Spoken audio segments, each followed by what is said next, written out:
스마트 라이프 더 스타일입니다. 안녕하세요. 진행의 김우현입니다. 최근 국내외 완성차 업체들이 다양한 신차를 출시하면서 국내 자동차 시장에 활력을 불어넣고 있습니다. 2019년도 하반기 소비자들의 마음을 공략할 신차는 어떤 것들이 있을까요? 이번 주 카 매거진에서 낱낱이 살펴보겠습니다. 이어서 남북 합작으로 백두산의 마지막 폭발을 막아야 하는 사람들의 이야기를 그린 영화 백두산을 이번 주 스타일터에서 소개해드리겠습니다. 스마트 라이프 더 스타일 출발합니다.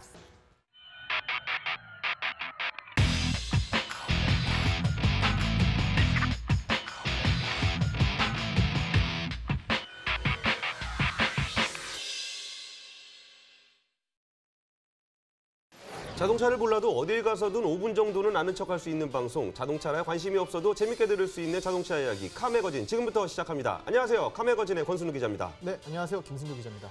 가을이라 그런지 자동차 관련한 행사가 엄청 많아요. 차가 쏟아져 나오더라고요. 네, 저도 한 군데 한번 갔다 왔는데 가을이라 날씨 좋고 도로 쫙 깔려 있고 정말 기분 나더라고요. 운전하기 좋죠. 이번 달 자동차들의 특징은 좀 어땠어요?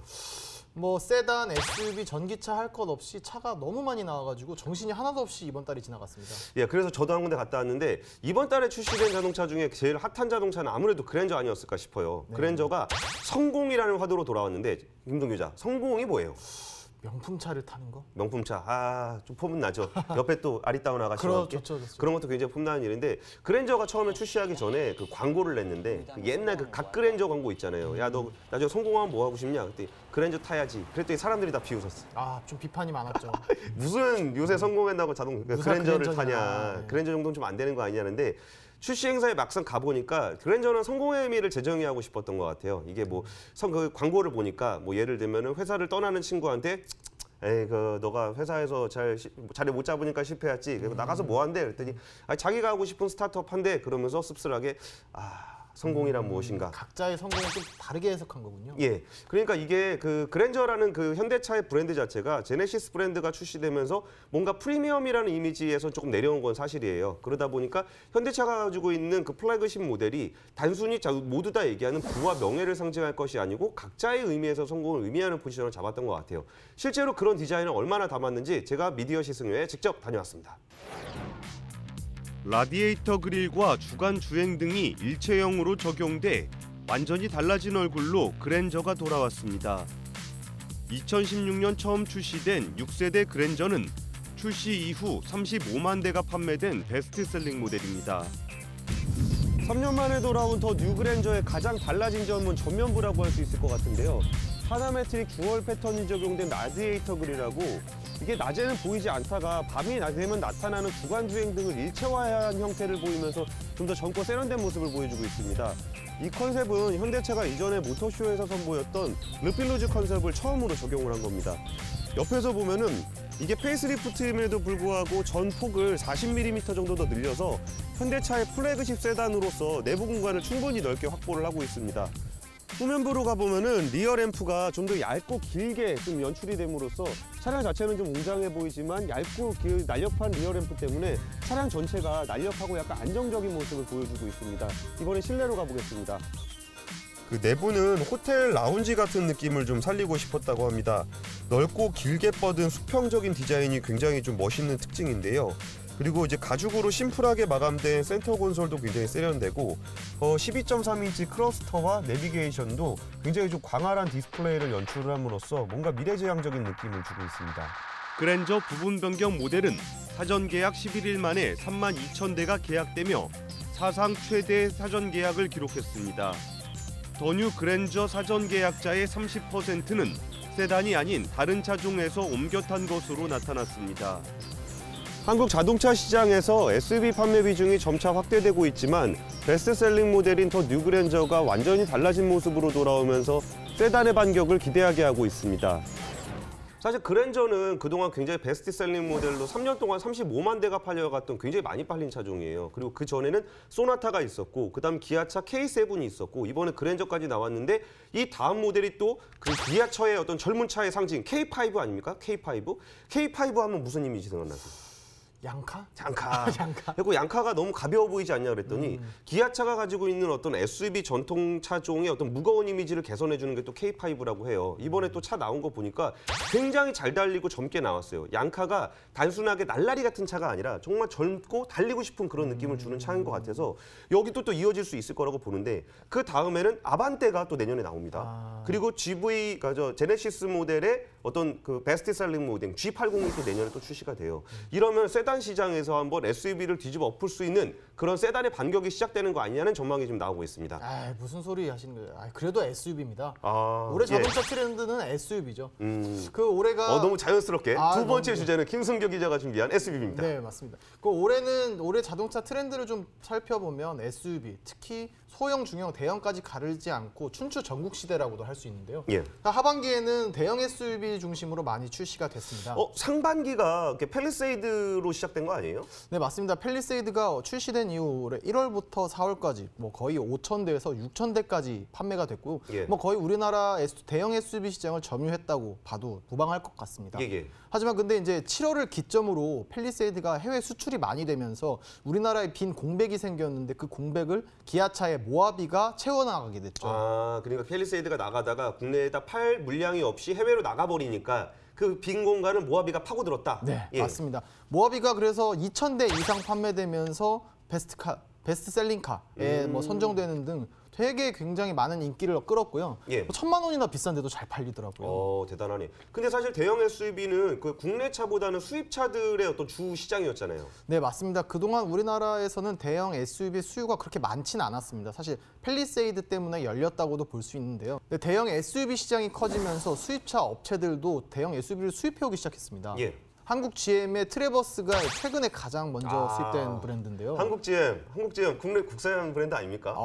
그렇게 생각하실 수 있지만 그래서 수입차 등록했다는 거 아니에요? 수입차라고 자기는 인정받고 싶다는. 트레버스 봤는데 진짜 팰리세이드보다 더 커요. 이게 슈퍼 SUV, 아메리칸 정통 슈퍼 SUV라는 표현이 정말 적합할 정도로 굉장히 크고 굉장히 내부 공간이 넓어서 와 이게 가족들하고 같이 좀 여행을 떠나거나 그럴 때 좀 넉넉한 공간이 필요하다 그러면 또 이게 트레버스가 생각보다 가격이 싸게 나왔어요. 그렇죠. 그러니까 외국에 비하면 굉장히 싸게 나왔는데 물론 팰리세이드보다는 비싸지만 야 이 가격 정도면 충분히 감수할 수 있을 정도의 가격이 나오면서 의외로 트레버스가 굉장히 좀 선전을 했던 것 같아요. 네, 맞습니다. 그 미국에서는 이 트레버스의 경쟁 모델 어딜까요? 바로 포드.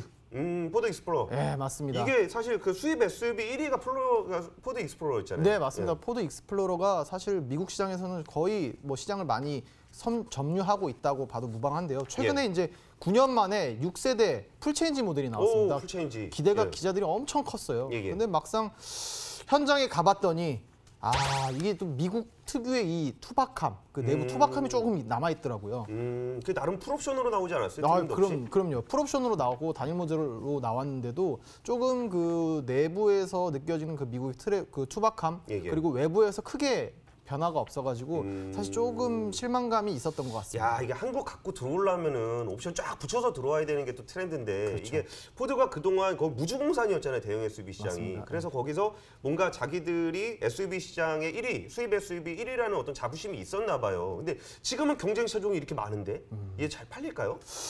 아무래도 이번에는 조금 추이를 지켜봐야 될 것 같은데 경쟁 모델이 너무 많아서 조금 심지어 가격도 비싸더만. 네, 맞아요. 가격도 한 1,000만 원 더 뭐 트레버스보다 더 비싸기 때문에 조금 고전하지 않을까 생각됩니다. 어쨌든 경쟁은 더 많은 상품들을 좀 더 개선하는 측면이 있어서 위에 트레버스가 됐건 익스플로러 됐건 팰리세이드 됐건 경쟁을 하고 나니까 가격도 내려가고 사람들이 좋아하는 어떤 상품성도 좀 더 개선되고 있는 것 같습니다. 김수 기자, 이번 달에 굉장히 많은 차량의 행사를 다녀왔는데 제일 인상적이었던 차는 뭐예요? 제가 직접 진도까지 운전했던 차 BMW 8 시리즈입니다. 8? 1, 2, 3, 4, 5, 6, 7까지는 알겠는데 8은 굉장히 낯서네요. 다들 그렇게 생각하시죠. 보통 이제 이게 20년 만에 나왔기 때문에 사람들이 BMW 8 시리즈가 있었나? 이런 생각을 아마 하셨을 거예요. 근데 예. BMW 8 시리즈가 이 스포츠형 세단이라고 해서 대형 세단보다 좀 더 큰데 이 스포츠 강한 드라이브, 주행 성능, 퍼포먼스를 보여줄 수 있는 이 차가 20년 만에 공개됐습니다. 스포츠 세단이라 그러면 뭔가 작고 민첩한 차라는 느낌이 있는데 숫자가 8이다 보면 7보다 더 큰 차라는 거잖아요. 그럼 대형 스포츠 세단이라는 게 잘 그려지질 않는데 좀 어떤 차종이죠? 제가 이해를 돕기 위해서 VCR로 준비해봤습니다. BMW 세그먼트는 1357 홀수로 이뤄져 있다는 대중들의 틀을 깬 짝수 시리즈. 그 중에서도 최고봉인 8 시리즈가 20년 만에 부활했습니다. BMW 8 시리즈의 목표는 럭셔리 세그먼트에서 가장 다이나믹한 모델, 공차 중량이 2톤이 넘는 중대형 세단의 묵직함을 갖고 있으면서도 320마력의 강한 출력으로 힘있게 도로를 치고 나가는 게 이 차의 매력입니다. BMW 역사상 가장 얇은 LED 헤드라이트와 슬림한 창문 디자인, 크리스탈 소재의 글래스 인테리어 등 스포츠카의 멋스러움을 살린 내외장 인테리어도 빼놓을 수 없습니다. 가장 눈여겨볼 부분은 최고급 세그먼트를 쿠페형 세단으로 내놓았다는 점입니다. 보통 8 시리즈 같은 쿠페형 세단은 장거리 여행에 적합한 고성능차라는 의미로 그랜드 투어링, GT로 불립니다. 유럽의 제조사들이 자동차 경기용 레이싱카를 일반 도로에서도 운행할 수 있도록 승차감을 높이면서 짐을 실을 공간을 마련한 데서 유래한 건데요.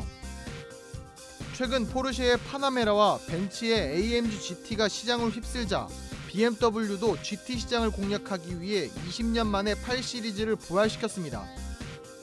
가격은 2억 원대에 달하는 파나메라와 AMG GT보다는 합리적인 1억 3천만 원대부터 시작합니다. 너무 저렴한 것 같다? 걱정하지 마세요. 소비자들의 선택지를 넓히기 위해 2억 원이 훌쩍 넘는 BMW 뉴 M8 쿠페 컴페티션까지 함께 출시됐습니다. M 시리즈는 BMW의 모터스포츠 기술을 접목해 드라이빙 퍼포먼스를 극대화시킨 고성능 버전인데요. 뉴 M8 쿠페 컴페티션은 M 시리즈 중 가장 강력한 성능의 8기통 엔진을 탑재해 BMW 양산형 모델 중 가장 빠른 305km의 속도로 달릴 수 있고 제로백은 3.2초에 불과합니다. 퍼포먼스와 럭셔리 요소를 모두 갖춘 BMW 8 시리즈.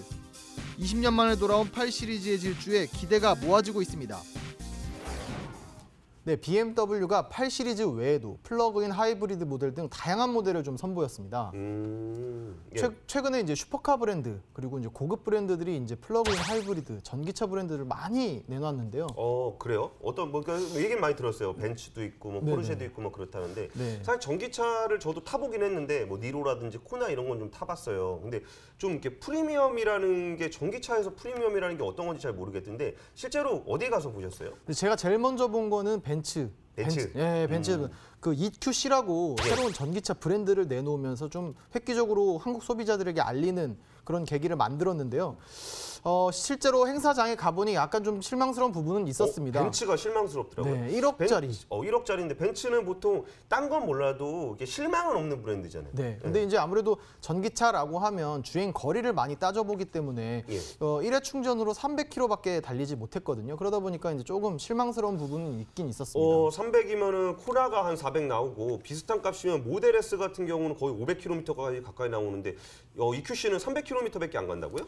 그렇죠. 우리나라가 좁은 영토임에도 불구하고 전기차가 달릴 수 있는 그래도 마지노선은 서울에서 부산 간의 거리거든요. 예. 400km를 그냥 쭉 달릴 수 있느냐 없느냐를 좀 마지노선으로 보고 있는데 벤츠는 좀 300km라는 점에서 조금 실망감이 컸던 것 같고 대신에 이제 내부 그 실내 인테리어나 이런 부분은 확실히 고급스러운 브랜드다라는 거는 뭐 인정할 수밖에 없습니다. 벤츠가 내연기관에서 워낙 강했고 인테리어나 이런 건 잘하지만 사실 전기 부분은 아직 미흡한 점이 좀 있는 것 같다. 뭐 이런 말씀이신 것 같습니다. 네. 근데 사실 벤츠보다 저는 기대가 됐던 거는 포르쉐였어요. 포르쉐 하면 떠오르는 그 이미지를 전기차를 한다라는 이미지가 뭔가 좀 사이버틱하고 막 이런 느낌이었거든요.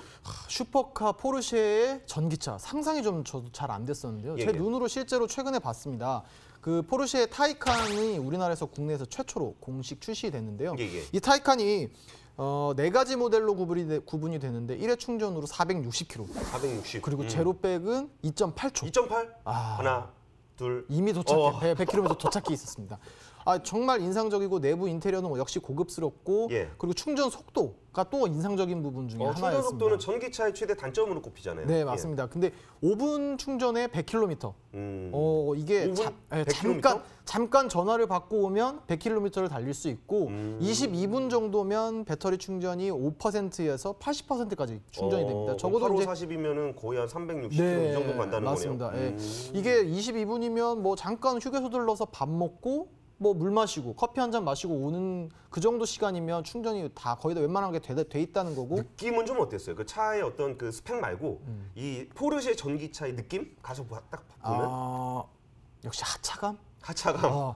이 차도 내리면 전기차지만 예. 멋있겠다. 약간 이런 생각이 들 정도로 인테리어도 잘 해놓고 내외부가 정말 훌륭하더라고요. 이렇게 포르쉐가 정말 전기차 짠하고 내놨는데 이게 포르쉐 찢어버리겠다. 페라리도 나왔죠. 네, 맞습니다. 페라리가 양산형 플러그인 하이브리드 모델을 내놨는데 야, 페라리는 진짜 내연기관의 장인인데 여기서 하이브리드를 내놓긴 내놓네요. 네, 플러그인 하이브리드 모델을 출시로 이제 앞으로 전기차 그리고 친환경차를 지속적으로 페라리도 내놓겠다는 얘기를 많이 했습니다. 근데 생각해 보면은 페라리까지 친환경차를 내놨다는 거는 진짜 자동차 회사들이 더 이상 버틸 수 없다는 말과 같게 들리기도 해요. 환경 규제가 워낙 강해지니까. 네. 그래서 이제 내연기관이 정말 퇴출되는 거 아니냐는 생각이 드는데 아까 그 BMW를 좀 타보고 오셨잖아요. 예. BMW는 계획이 어떻게 돼요? 네, BMW가 이제 2023년까지 25종의 모델을 전동화 모델을 내놓겠다고 얘기를 했고요.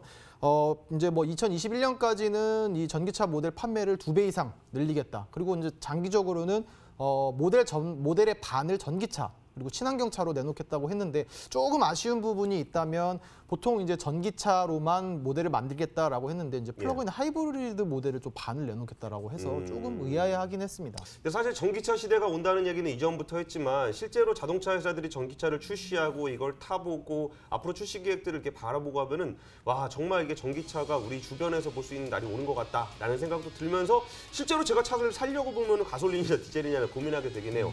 이런 것들이 뒤섞이면서 소비자들의 선택지가 넓어지고 도로의 풍경이 훨씬 더 다양해지는 날이 곧 다가올 것 같습니다. 지금까지 카메가진이었습니다. 다음 시간에 뵙겠습니다. 감사합니다. 감사합니다.